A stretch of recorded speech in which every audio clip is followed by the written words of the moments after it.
요한복음 6장 60절부터 71절까지의 말씀, 저와 여러분들이 한 절씩 교독하실 때에 제가 먼저 60절 읽겠습니다. 제자 중 여럿이 듣고 말하되 이 말씀은 어렵도다 누가 들을 수 있느냐 한데, 예수께서 스스로 제자들이 이 말씀에 대하여 수군거리는 줄 아시고 이르시되 이 말이 너희에게 걸림이 되느냐? 그러면 너희는 인자가 이전에 있던 곳으로 올라가는 것을 본다면 어떻게 하겠느냐? 살리는 것은 영이니 유익은 무익하니라. 내가 너희에게 이른 말은 영이요 생명이라. 그러나 너희 중에 믿지 아니하는 자들이 있느니라 하시니, 이는 예수께서 믿지 아니하는 자들이 누구며 자기를 팔 자가 누구인지 처음부터 아심이로라. 또 이르시되 그러므로 전에 너희에게 말하기를 내 아버지께서 오게 하여 주지 아니하시면 누구든지 내게 올 수 없다 하였노라 하시니라. 그때부터 그의 제자 중에서 많은 사람이 떠나가고 다시 그와 함께 다니지 아니하더라.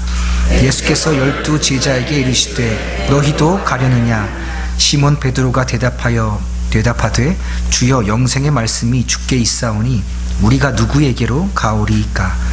우리가 주는 하나님의 거룩하신 자이신 줄 믿고 알았사옵나이다. 예수께서 대답하시되 내가 너희 12를 택하지 아니하였느냐? 그러나 너희 중에 한 사람은 마귀니라 하시니, 이 말씀은 가룟 시몬의 아들 유다를 가리키심이라. 그는 12 중에 하나로 예수를 팔 자로라. 아멘. 지난주에는 같은 본문을 가지고 어렵도다 라는 제목으로 말씀을 살폈는데, 오늘은 같은 본문을 가지고 어렵지 않도다 라는 제목으로 말씀을 같이 살펴보기 원합니다. 여러분, 우리 지난주에 웬만하면 상처받지 말고 사십시다 그랬지요. 그래서 웬만하면 상처받지 않고 웬만하면 내어주고 포기하는 그런 삶을 한 주간 사셨습니까? 나를 위해서가 아니라 예수님 위해서 손해보는 삶을 넉넉히 사셨습니까? 어찌 잘 되시던가요? 예수님께서는 나 같은 죄인을 위하여 생명까지 포기하고 내어주셨으니 나도 예수님을 위해서 포기하며 살겠습니다 다짐하고 난 이후에 그렇게 사는 것이 좀 되던가요? 이 세상에는요, 어떤 경지에 이른 사람이 꽤 있습니다. 웬만하면 어려움에 처하지 않는 인격적인 사람도 있고 말이죠. 산을 오르는데 경지에 이른 사람한테 물어봤습니다. 그랬더니 거기 산이 있어서 오른다더군요. 역시 경지에 다다른 사람의 대답 같아요. 저는 중학교 때 호주 영화 위너스라는 영화를 보고 트라이애슬론 철인 3종 경기를 나도 평생에 한 번 꼭 완주해야겠다 다짐을 했어요. 철인 3종 경기는요, 수영 3.9km, 사이클 180.2km, 그리고 마라톤 42.19km를 준비 땅 해서 다 완주하는 겁니다. 저는 달리기 참 열심히 오래 했습니다. 그래서 800m 지역 대표로 나가서 오래 달리기 할 정도였어요. 달리기는 자신이 있었어요. 근데 사이클을 잘 탈 줄 몰라서 아버님께 부탁드려서 한 대 사주십사 했더니 또 사주시네요. 그래서 아침에 나가면 밤에 돌아올 정도로 정말 열심히 했습니다. 그런데 수영은 조금 할 줄 알긴 하는데 제가 바다 수영이 너무 자신이 없는 거예요. 그때부터 제가 수영을 열심히 연습을 했습니다. 부지런히 수영했습니다. 몇 년 동안 하다 보니까 나중에는 수상안전요원, 수상인명구조요원이라고 하나요? 스위밍 라이프가드 자격증도 따고, 수영에도 이제 자신이 좀 붙었습니다. 그런데 너무 시간이 오래 지난 거예요. 그러다가 시간이 이렇게 많이 지나다 보니까 이제는 무릎도 안 좋고 허리도 안 좋고, 아마 남은 인생 가운데 이 철인 3종 경기를 완주하는 일이 있을까? 쉽지 않겠다 생각합니다. 그렇게 오래 달리고 끝까지 하는 걸 한번 해보고 싶은 저에게 아주 감동스러운 이야기가 하나 있었습니다. 마라톤을 완주하는 법이라는 글이었는데요, 마라톤을 완주하기 위해서는 먼저 1000m를 달려가야 한답니다. 그리고 나서 다시 1000m를 달리고, 그렇게 1000m씩 41번만 달리면 마라톤이 다 끝난답니다. 그러면서 그 글은 이렇게 얘기해요. 시간이 오래 걸리긴 하지만 그렇다고 아예 할 수 없는 일은 아닙니다. 인생도 그와 같습니다. 에베레스트 등정도 내딛는 첫 발자국이 있어야 합니다. 한 번에 하나씩 작은 목표를 이뤄가다 보면 언젠가는 큰 꿈을 이뤄갈 수 있습니다. 가수가 되고 싶다면 지금 당장 노래를 시작하십시오. 소설가를 꿈꾼다면 볼펜이라도 지금 하나 집어드십시오. 시간이 오래 걸리긴 하겠지만 그렇다고 그게 불가능한 일은 아니니까요. 그런데 뭔가 빠뜨렸군요. 현실이라는 겁니다. 우리가 발을 디디고 선 이 세계, 중력의 법칙, 되돌릴 수 없는 시간의 진행. 예컨대 사과는 다시 하늘로 올라갈 수 없다거나 계란으로 바위를 깨뜨릴 수 없다거나, 그와 마찬가지로 나는 장애인으로 태어났으니까, 나는 좋은 대학을 나오지 못했으니까, 나는 가난한 집에서 태어났으니까 원래부터 안 되는 일이라고 말하는 것, 아무리 원하고 애를 써도 이 세상에는 할 수 없는 일이 있다고 말하는 것, 바로 그런 게 현실입니다. 그런 현실 앞에서 우리 꿈은 보잘것없습니다. 하지만 실패한 자들을 위해서 마라톤을 완주하는 방법을 다시 한번 소개하겠습니다. 1000m씩 35번쯤 달리면 누구나 벽을 만납니다. 처음 나간 대회에서 저도 그 벽을 만났습니다. 얼마나 힘들던지 온 우주가 저 하나 완주하는 것을 막기 위해서 밀어대는 그런 느낌이었습니다. 참 야속했습니다. 저 하나 완주하는 걸 막기 위해서 온 우주식이나 덤비다니 말이죠. 저는 포기할 수밖에 없었습니다. 그리고 그 다음 몇 달 동안 다른 선수들은 어떻게 그 벽을 통과하는지 살펴보았습니다. 그런데 아무리 봐도 방법은 단 하나뿐이더군요. 그냥 뚫고 지나가는 것이요. 지나간 뒤에야 저는 발견하였습니다. 애당초 그런 벽은 거기에 없었다는 것을 말이지요. 그러니 여러분, 멈추지 마십시오. 계속 달리십시오. 벽을 만나면 뚫고 지나가십시오. 그것이 마라톤을 완주하는 방법입니다. 이 글을 읽고 얼마나 감동이 되든지, 그래, 끝까지 한번 달려보자. 애초에 그런 벽은 없구나. 계속 가면 되는구나. 그러면 이 경주를 완주하게 되는구나. 우리 그렇게 하십시다. 별로 그런 마음은 없으신가 봅니다. 참 좋지요. 그런데요, 시간이 지나면 지날수록 저의 마음은 계속해서 무거워만 갔습니다. 믿음이 생기고 더 열심히 신앙생활을 하는데, 포기하지 않고 여전히 달려가고 있는데 나는 왜 여전히 이렇게 힘든가? 육은 후패하되 영은 날마다 새롭도다 했는데, 나의 육신은 날마다 낡아만 가고 있는데 영은 전혀 새로워지는 것 같지 않았습니다. 세상에는 경지에 이른 사람이 이렇게 많은데, 심지어 산에 오르는 사람도, 달리기를 하는 사람도, 이 단순한 일을 하면서도 인생의 교훈을 얻는 사람들이 이렇게 많은데, 나는 영의 일을 한다고 하면서 어찌 믿음의 경지에 이르지 못할까? 저는 큰 짐이 계속 어깨에 달린 채로 살아왔습니다. 어떤 분이 질문하더라고요. 목사님, 믿음의 경지에 이르면 조금 다르겠지요? 성령 충만하면 그래도 좀 달라지겠지요?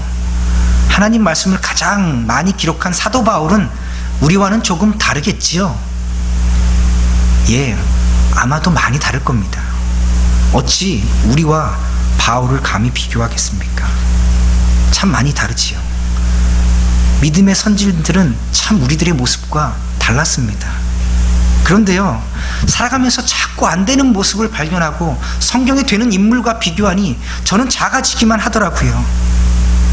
긍정적인 생각을 가지며 살아가면 됩니다. 목적을 가지고 확고히 나가면 됩니다. 그러면 된다고 하는데, 아무리 읽고 아무리 따라해봐도 왜 나는 안 될까? 이유를 찾아보니 그렇습니다. 내가 계속 나를 보고 있으니 그렇습니다. 내가 나를 보니 어렵습니다. 살리는 것은 영인 것을 알고도, 육이 무익한 것을 알고도 나는 나의 육체만을 바라보아서 그랬습니다. 오병이어의 기적을 경험하고 억지로 예수님을 왕으로 삼으려던 많은 제자들은 예수님께서 주신 교훈을 듣고 참 어렵네 하고 떠났습니다. 하늘의 만나를 먹은 사람도 다 죽었지만 나를 먹으면 산다. 살리는 것은 영이니 육은 무익하다. 그러니 나를 먹어라. 하지만 너희 중에는 나를 믿지 않는 자들이 있구나. 떡 먹고 배불러서 왔더니 왕 좀 삼아 주면 좀 나아지겠거니 했더니 떡은 고사하고 엉뚱한 소리만 하는 예수, 마음에 들지 않습니다. 그리고 성경에는 많은 사람들이 그곳에서 그를 떠났다라고 기록하고 다시는 예수님과 함께 다니지 아니하였다고 기록합니다. 예, 맞아요. 예수님의 그 가르침 정말 어렵잖아요. 우리 육을 입고 사는데 육이 무익하다고 하니 어렵잖아요. 오직 영의 것으로만 살라고 하니 이 땅에서 먹는 모든 것이 아무 의미가 없다고 하니 어렵잖아요. 어렵지요. 살면서 어떻게 다 포기하며 삽니까? 어떻게 다 손해보고 삽니까? 어떻게 예수님만 위해서 살아요? 나도 좀 살아야지요. 어떻게 믿음만 가지고 이 땅 살아요? 돈도 좀 있어야지요. 먹고 살아야지요. 포기할 수 없는 것도 있지요. 어려워요. 그런데 성경은 어렵지 않다고 또 얘기해요. 어려운데 어렵지 않다고 이야기합니다.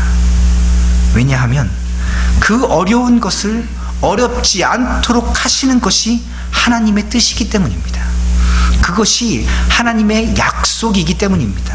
그래서 오늘은 어려운데 어렵지 않은 그 말씀을 살펴보겠습니다. 어려운데 어렵지 않은 그 말씀을 약속이라고 얘기합니다. 성경은요, 하나님의 말씀입니다. 구약과 신약으로 이루어져 있어요. 예수님 오시기 전에 써진 39권의 책을 구약이라고 하고 예수님 오신 이후에 써진 27권의 책을 신약이라고 합니다. 이걸 영어로 하면요, 구약은 Old Testament, 신약은 New Testament 그래요. 다시 한국말로 번역하면요, 옛 언약과 새 언약이라고 합니다.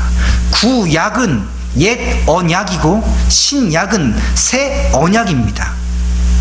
오래되어서 오래된 언약이 아니라 옛 언약이고, 뭔가 신비로운 것이 새로 태어나서 신약이 아니라 완성된 언약을 새 언약이라고 합니다.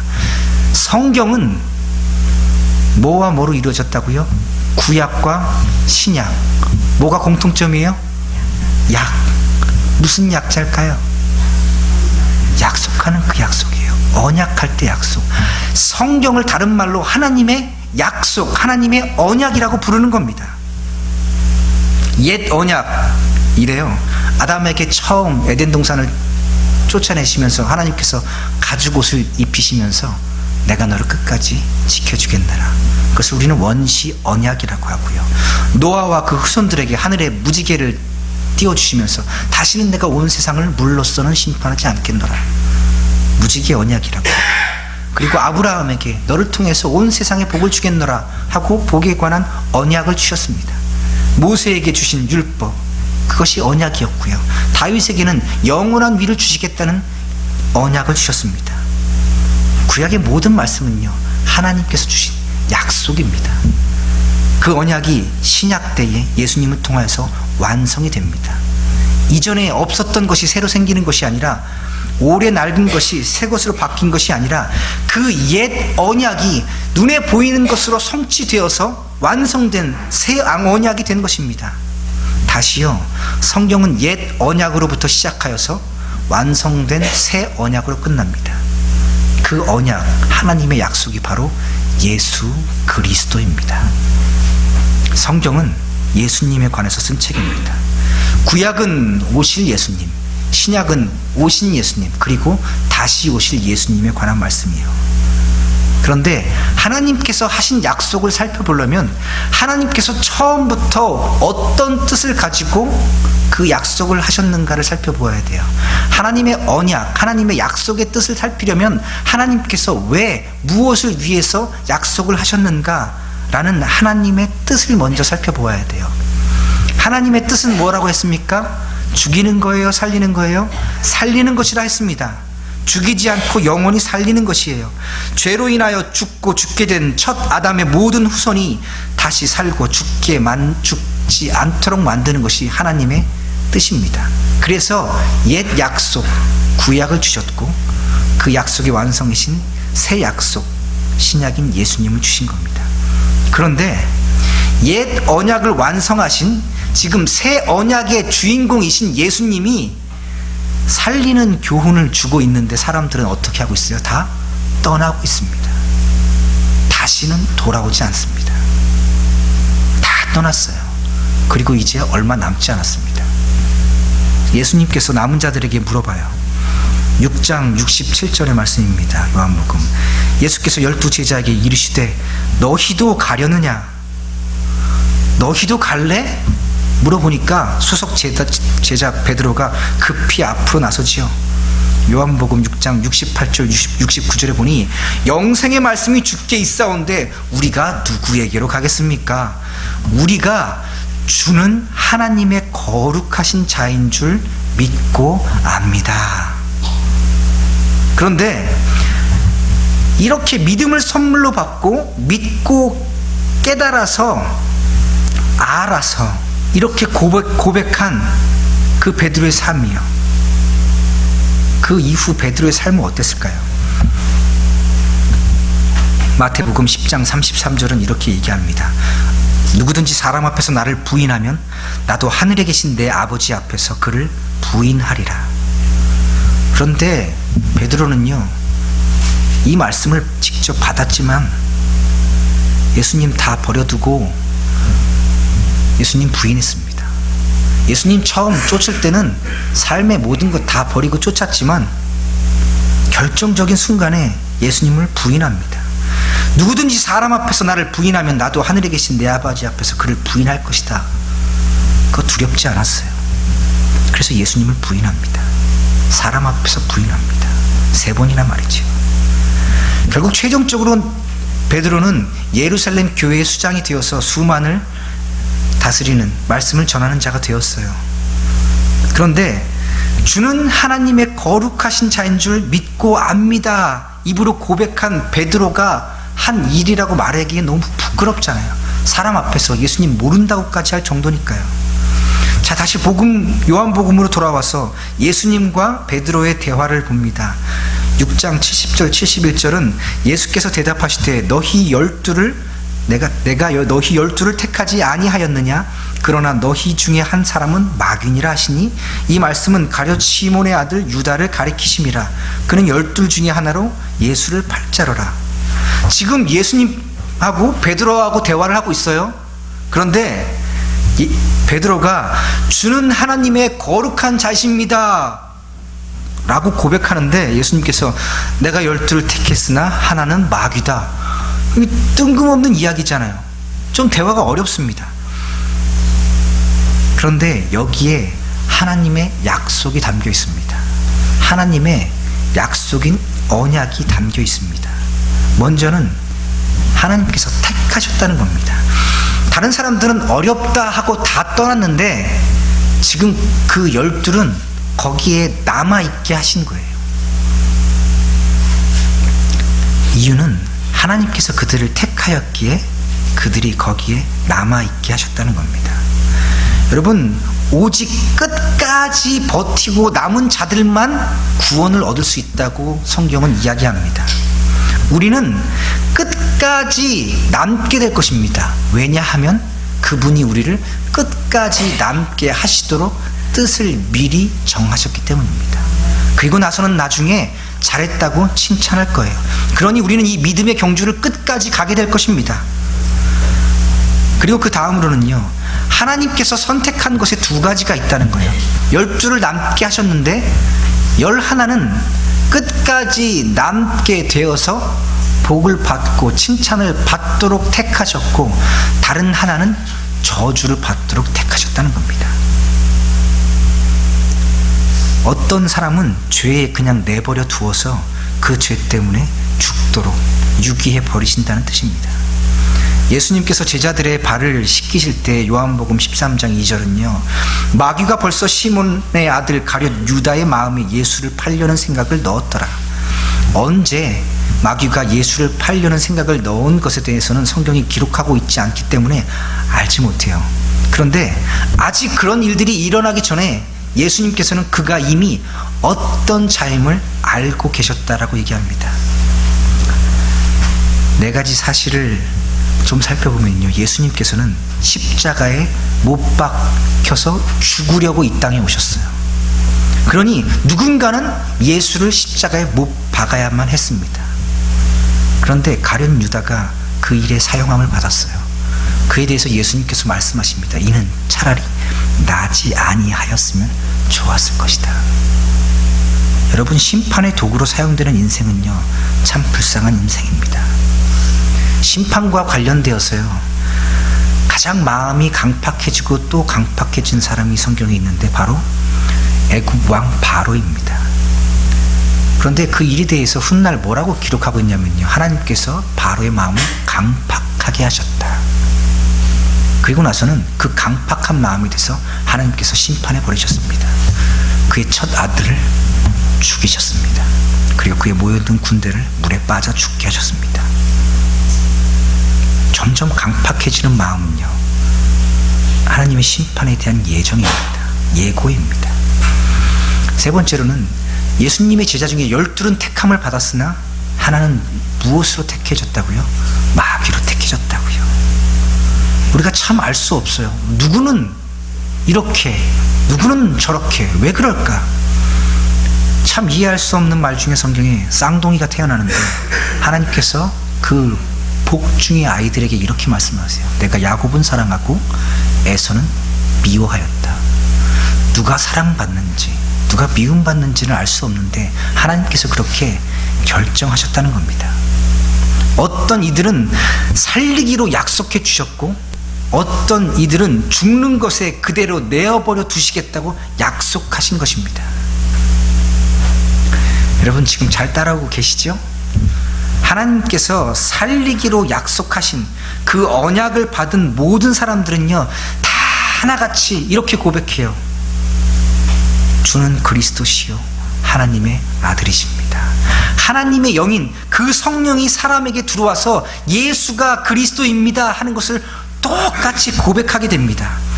우리 지난주에 살펴본 말씀 중에 베드로후서 1장 3절은요, 그의 신기한 능력으로 생명과 경건에 속한 모든 것을 우리에게 주셨으니 이는 자기의 영광과 덕으로서 우리를 부르신 이를 알므로 말미암음이라. 그의 신기한 능력, 그 성령의 능력으로, 하나님의 능력인 그 복음으로 예수님을 믿고 알게 되어서 우리가 구원을 얻게 된다고요. 여기서 우리가 한 가지 진리를 발견하게 되는데, 우리가 하나님께 어떻게 영광을 돌리게 되냐면요, 우리가 하나님을 아는 것으로서 영광을 돌리게 됩니다. 하나님이 우리를 만드셨어요. 그런데 무엇을 받기 위해서 만드셨을까요? 1번 영광, 2번 영광 굴비. 하나님께서 우리들 영광 받아 가시려고 만드셨어요. 그런데 하나님께서 어떠한 방식으로 우리에게 영광을 받기 원하시냐면요, 피조물이 창조물을 아는 것으로서 하나님께서 영광 받아가신다고요. 아담이 하나님을 어떻게 알았냐면요, 선악을 알게 하는 나무의 열매를 먹으면 정령 죽으리라 했을 때, 그것을 먹지 않았을 때, 아, 창조주 하나님이 말하면 죽는구나, 그가 그것을 알고 그것을 먹지 않으므로 하나님께 영광을 돌리는 인생을 살았습니다. 그런데 그 아는 것이 그의 인생을 지배하지 않아요. 그리고 선악을 알게 하는 나무의 열매를 먹었을 때 그는 하나님 아는 것에서 멀어지게 되었습니다. 그래서 하나님께 영광 돌리지 못하는 인생으로, 죽음이 없는 인생에서 죽음이 있는 인생으로 변하게 되었어요. 베드로가 모두가 다 떠나고 제자 겨우 12 남았는데 그 사람 중에 앞장서서 주는 하나님의 거룩한 자이십니다, 우리가 믿고 압니다, 예수님께 당당하게 이야기하죠. 베드로는요, 이 고백으로 지금 하나님께 영광을 돌리고 있는 중이에요. 그런데 오병이어가 한참 지난 이후에 베드로는 예수님께 똑같은 고백을 합니다. 마태복음 16장을 한번 찾아보시겠습니다. 우리 마태복음 16장은 여러 구절을 읽을 것이니까요, 같이 찾아서 읽겠습니다. 마태복음 16장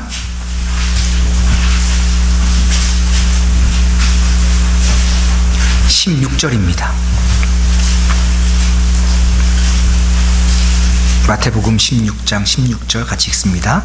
시몬 베드로가 대답하여 이르되 주는 그리스도시요 살아계신 하나님의 아들이시니이다. 그러자 예수님께서 엄청나게 축복해 주세요. 17절 예수께서 대답하여 이르시되 바요나 시몬아 내가 복이 있도다. 이를 내게 알게 한 이는 혈육이 아니요 하늘에 계신 내 아버지시니라. 그런데 바로 이때로부터 예수님께서 처음으로 제자들에게 죽고 살아야 되는 이야기에 대해서 하세요. 마태복음 16장 21절이요. 시작. 이때로부터 예수 그리스도께서 자기가 예루살렘에 올라가 장로들과 대제사장들과 서기관들에게 많은 고난을 받고 죽임을 당하고 제3일에 살아나야 할 것을 제자들에게 비로소 나타내시니 지금 주는 그리스도시요 살아계신 하나님의 아들입니다 하고 해서 엄청난 칭찬을 받았어요. 예수님께서 이제 내가 곧 죽어야 될 것이다 하니까 베드로가 어떻게 했을까요? 22절이요. 같이 읽습니다. 베드로가 예수를 붙들고 항변하여 이르되 주여 그리 마옵소서, 이 일이 결코 죽게 미치지 아니하리이다. 절대로 안 된다는 거예요. 우리 스승 그러면 되게 안 되지요. 붙들고 항변하는 거 보니까 막 쥐고 흔들어지는지 모르겠어요. 그런데 예수님께서 23절에 뭐라고 하시냐면 같이 읽습니다. 예수께서 돌이키시며 베드로에게 이르시되 사탄아 내 뒤로 물러가라. 너는 나를 넘어지게 하는 자로다. 내가 하나님의 일을 생각하지 아니하고 도리어 사람의 일을 생각하는도다 하시고, 조금 전까지는 복되다 하시더니 이제는 사탄아 물러가라 하십니다. 사람의 일만 생각한다고 나무라시면서 말이지요. 그러면서 동시에 24절에 이어서 이렇게 얘기하십니다. 읽습니다. 이에 예수께서 제자들에게 이르시되 누구든지 나를 따라오려거든 자기를 부인하고 자기 십자가를 지고 나를 따라갈 것이니라. 아멘. 이 부분에서 자꾸 걸려요. 한숨이 납니다. 다시 처음으로 돌아가요. 복 주셔서 남게 해주신다더니, 남은 자로 복 주신다더니 예수님 따라가려거든 자기 부인하고 십자가 지고 오라니요. 누가복음은 여기에 대해서 이렇게 얘기합니다. 누가복음 14장 26절은 무릇 내게 오는 자가 자기 부모와 처자와 형제와 자매와 더욱이 자기 목숨까지 미워하지 아니하면 능히 내 제자가 되지 못하고, 이래야 한답니다. 그러니 어찌 어렵지 않겠습니다. 어려워요. 예수님 따르기 너무 어려워요. 이 길은 좁고 협착하여서 찾는 이가 적은 길이래요. 너무 어려워요. 그런데 안 어려워요. 왜요? 언약이 있기 때문이라고 얘기합니다. 그 언약 안으로 들어가 봅시다. 언약이 무엇인가? 언약이 말하는 것은 무엇인가? 그 언약은 하나님께서는 결국 최종적으로 마지막에 끝으로 거시기 끝나고 거기요, 그때 뭐 하기 원하시냐면 우리를 통해서 영광 받아 가시겠다고요. 우리를 처음 그렇게 영광 받기로 작정하고 만드셨으니 최종적으로 우리들의 인생을 통해서 영광 받아 가시겠다고요.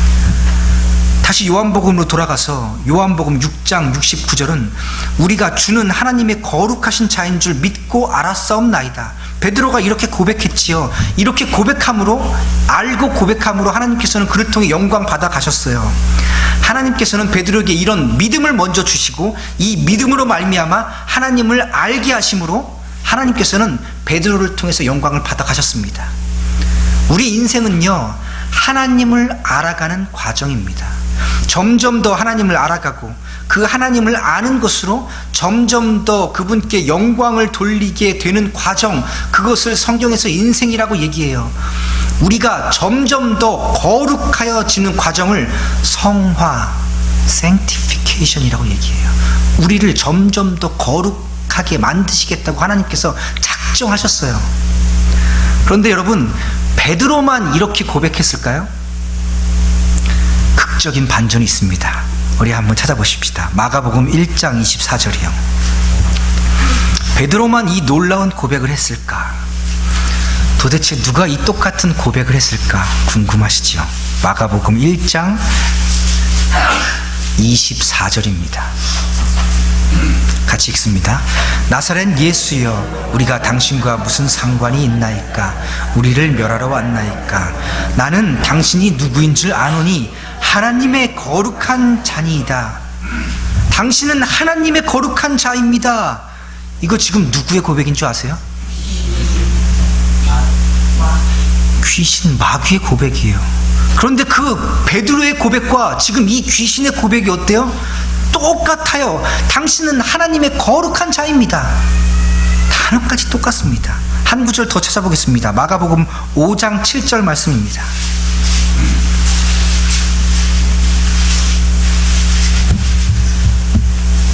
마가복음 5장 7절 같이 읽습니다.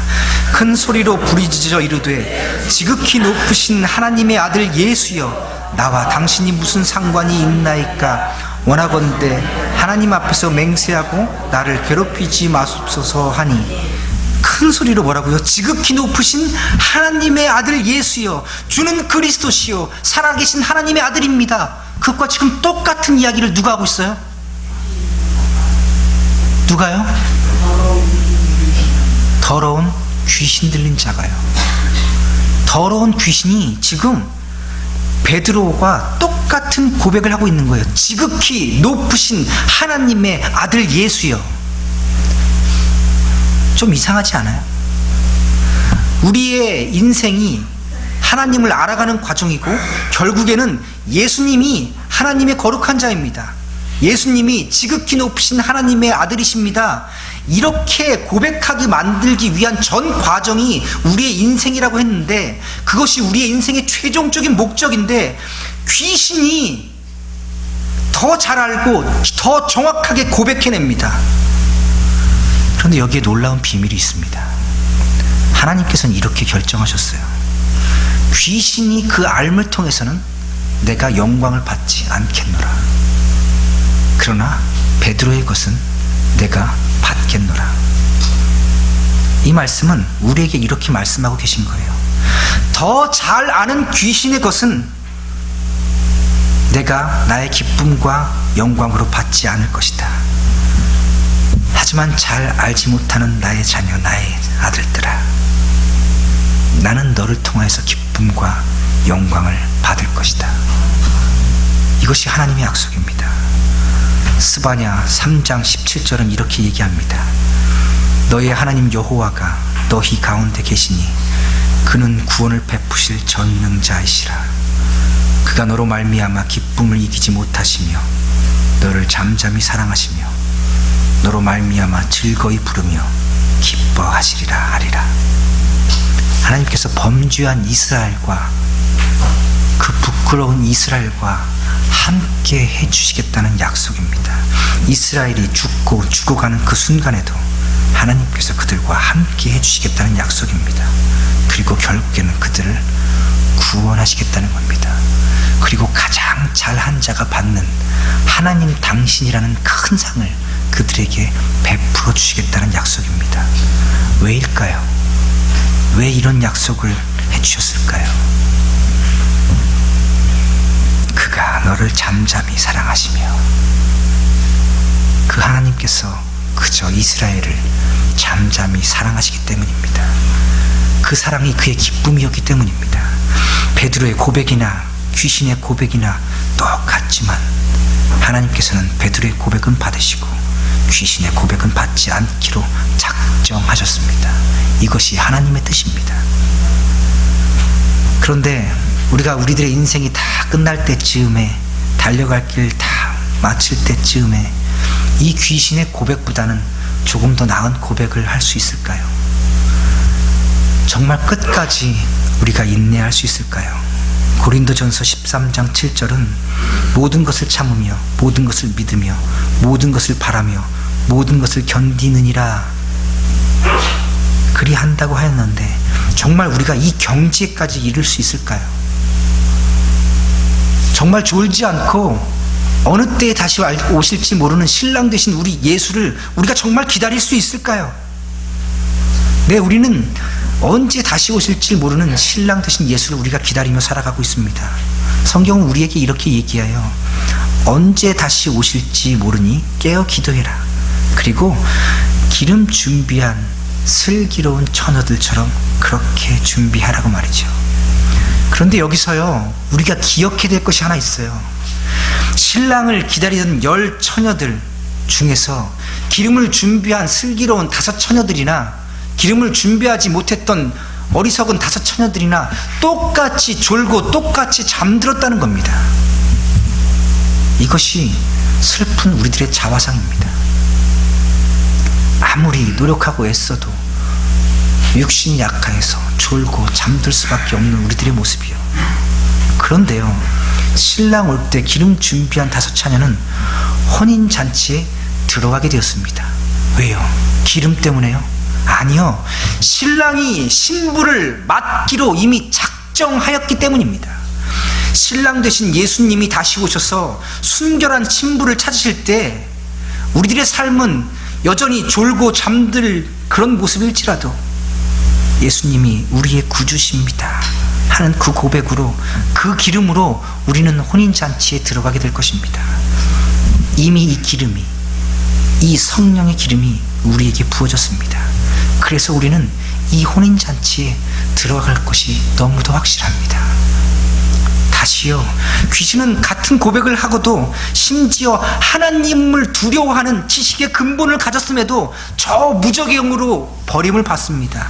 그러나 베드로는 같은 고백을 하고도 예수님을 사람들 앞에서 부인하는 실패를 하였지만 예수님의 제자로 천국을 선물로 받게 되었습니다. 왜요? 도대체 왜요? 하나님께서 이미 그 베드로를 신랑 되신 예수의 신부로 맞아주시기를, 그렇게 하시기를 작정하셨기 때문입니다. 그런데 여러분, 혼인잔치에서 가장 기쁜 사람은 누구일까요? 누가 가장 기쁠까요? 바로 신부를 만나러 그 어두컴컴한 밤에도 끝까지 포기하지 않고 오신 그 신랑 되신 예수님입니다. 왜요? 사랑하기 때문에. 신랑 되신 우리 예수님이 신부인 교회를, 신부인 우리 성도를 맞아주시는 것은 그가 그저 우리를 사랑하기 때문에, 그것 하나 때문입니다. 우리가 그를 향한 사랑은 실패할지라도, 우리가 살아가면서 그를 향한 순결함은 음란함으로 실패할지라도 그가 우리를 향한 사랑은 실패하지 않습니다. 그가 우리를 향한 약속은 실패하지 않습니다. 사도 바울은요, 가장 크게 사역하며 성령의 감동으로 하나님의 말씀을 기록할 때 이렇게 고백하였습니다. 오호라, 나는 곤고한 사람이로다. 이 사망의 몸에서 누가 나를 건져내랴. 그는 절망했습니다. 하나님께 가장 크게 쓰일 때, 성령에 가장 충만할 때 그는 자신의 모습을 보고 절망했습니다. 믿음의 경지에 이르는 성령에 충만해서 하나님의 말씀을 기록한 사도 바울도 이러하니 우리에게 참 어렵습니다. 그런데 사도 바울은 자신을 바라보던 그 시선에서 그 시선을 잡아다가 곧바로 하나님께로 돌립니다.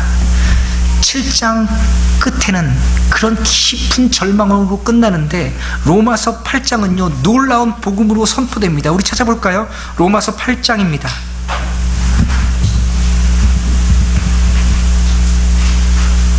로마서 8장 1절 2절 말씀,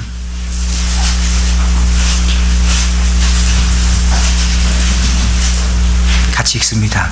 그러므로 이제 그리스도 예수 안에 있는 자에게는 결코 정죄함이 없나니 이는 그리스도 예수 안에 있는 생명의 성령의 법이 죄와 사망의 법에서 너를 해방하였습니다. 38절 39절이요. 내가 확신하노니 사망이나 생명이나 천사들이나 권세자들이나 현재일이나 장래일이나 능력이나 높음이나 깊음이나 다른 어떤 피조물이라도 우리를 우리 주 그리스도 예수 안에 있는 하나님의 사랑에서 끊을 수 없으리라. 아멘. 여러분, 세상 그 누구도 그 무엇도 우리를 예수 안에 있는 하나님의 사랑에서 끊을 수 없습니다. 그래서 어렵지 않습니다. 그런데 로마서 8장 17절 같이 또 읽어보십시다. 읽겠습니다. 자녀이면 또한 상속자 곧 하나님의 상속자여 그리스도와 함께한 상속자니 우리가 그와 함께 영광을 받기 위하여 고난도 함께 받아야 할 것이니라. 그의 영광을 받기 위해 또 고난도 함께 받아야 할 것이라고 하니까 또 어려워집니다. 그래서 어려워요. 그래서 세상은요, 자꾸 어렵다고 얘기해요. 우리가 할 수 없다고 얘기해요. 오직 예수님만 믿으면 살 수 있다고 하지 않아요. 어떻게 살아가다 보면 우리가 안 되는 것만 발견하지 어떻게 되는 것을 발견하고 할 수 있겠냐고 얘기해요. 그런데 하나님의 말씀은요, 된다라고 얘기해요. 믿음의 선진들은요, 나무톱으로 허리가 잘릴 때도 된다 하였습니다. 젖먹이 아이가 눈앞에서 사자에게 부서지고 먹히는 그 순간에도 어미들이 믿음을 지켜내었습니다. 그것을 우리들에게 증거로 보여주시며 우리가 된다라고 말씀하십니다. 세상은요, 그러한 믿음의 경지가 어디에 있겠느냐고, 어렵다고 할 수 없다고 못한다고 우리에게 말합니다.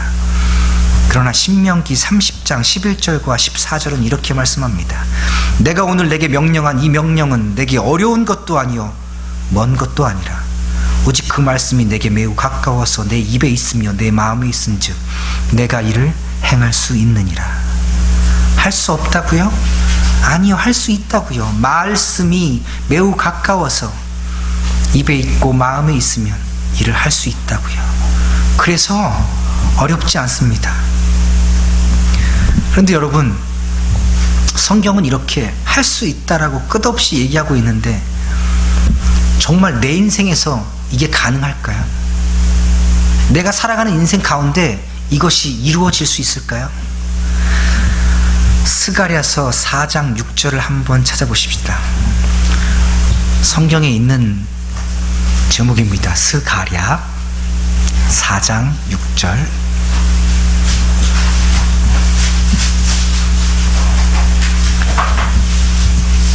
스가랴 4장 6절.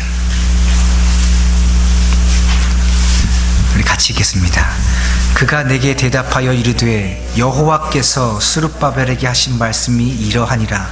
만군의 여호와께서 말씀하시되 이는 힘으로 되지 아니하며 능으로 되지 아니하고 오직 나의 영으로 되느니라. 아멘. 힘과 능으로, 여러분, 우리들의 힘과 능으로 되지 않습니다.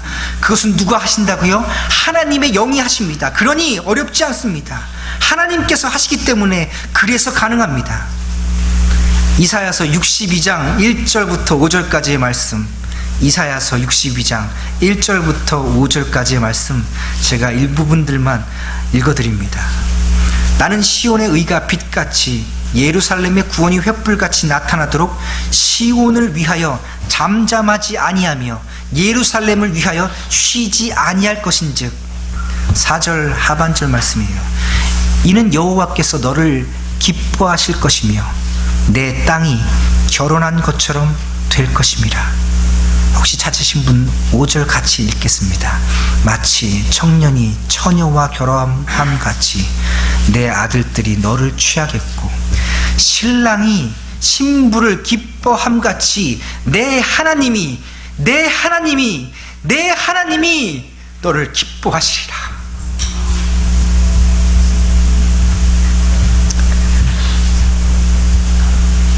범죄하여서요, 심판이 준비된, 아직 그 심판을 맛보지도 않은 이스라엘에게 주어진 말씀입니다. 아직 심판을 받기도 전에 신랑이 신부를 기뻐함 같이 하나님이 이스라엘을, 하나님이 주의 교회를, 하나님의 그의 아들들을, 그의 성도들을 기뻐하실 것이라는 약속의 말씀입니다. 하나님께서 쉬지 않으시고 이 일을 이루실 것입니다. 하나님이 하실 것입니다. 그래서 어렵지 않습니다.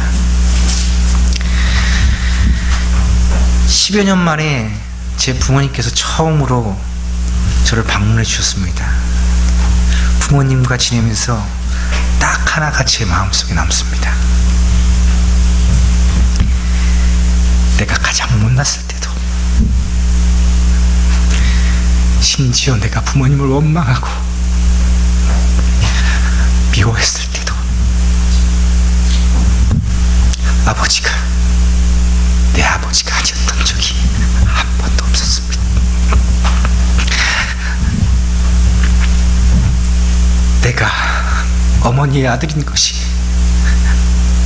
단 한 번도 변한 적이 없었습니다. 사랑하는 성도 여러분, 우리의 삶은요, 실패하고 또 실패하고 또 실패할 뿐입니다. 그러나 하나님께서 우리 하나님이 아니신 적이 단 한 번도 없었는 줄 믿습니다. 신랑 되신 우리 예수님께서는 우리를 사랑하는 그 사랑을 이기지 못하셔서 결국 우리를 맞으러 오실 것입니다. 그날에 신랑 되신 우리 예수님께서 오셔서 우리 삶의 모든 눈물을 닦아주실 것입니다. 이것이 구약, 신약, 하나님의 약속된 말씀입니다. 그래서 어렵지 않습니다. 신랑 되신 예수님 사모하며 묵묵히 십자가의 길을 걸어다가 우리 신랑 되신 예수님 만날 때 가장 큰 기쁨을 누리는 신부 되신 성도의 여러분의 삶을 응원합니다. 같이 기도하시겠습니다.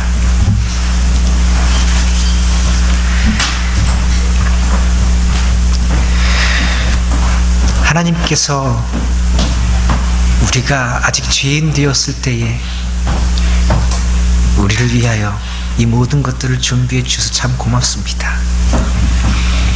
우리보다 먼저 우리를 사랑해 주셔서 참 고맙습니다. 한 번도 이 사랑을 포기하지 않고 끝끝내 사랑해 주셔서 참 고맙습니다. 우리를 너무도 사랑하셔서 그 마지막 날에 그때에 우리를 맞으러 오실 그 신랑 되신 예수님을 기대합니다. 우리 인생에 이제 딱 한 가지 소원이 있습니다. 주여 어서 오시옵소서. 예수님의 이름으로 기도드립니다. 아멘.